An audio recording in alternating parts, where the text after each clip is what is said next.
CBS's The Bold and the Beautiful supposed revealed that Wednesday, January 5th, will be an incredibly unforgettable day for Brooke. Brooke is still engulfed in feelings of regret and shame about what she did on New Year's Eve. Brooke remembers what happened that day. Now seeing Ridge and her daughter trusting and taking care of her makes her feel guilty for lying to everyone. So she was even more determined not to let anyone know about Deacon's appearance. But all Brooke's efforts only made the problems more difficult to solve. Will Brooke destroy her own life?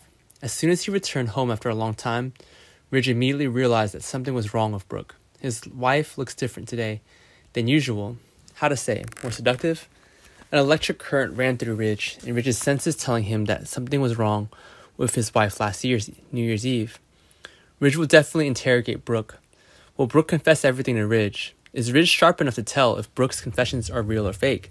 But whether or not Brooke tells Ridge the truth, this is definitely not good news for their marriage, and could even lead to divorce.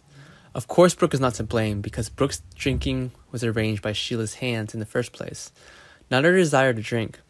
And that leads to uncontrollable actions later. But in addition to being drunk, Brooke also kissed Deacon, which is really wrong. It seems that for B&B spoilers, they didn't feel the case was troublesome enough for Brooke, so they increased the difficulty for her by pushing Brooke's appetite up a notch. Those who have been and are addicted to alcohol on social networks all confirm that for an alcoholic, even 1,000 bottles of wine in front of them will never be satisfied. Of course, not except for Brooke. As long as there's Brooke's alcohol everywhere, it's difficult to control his desire.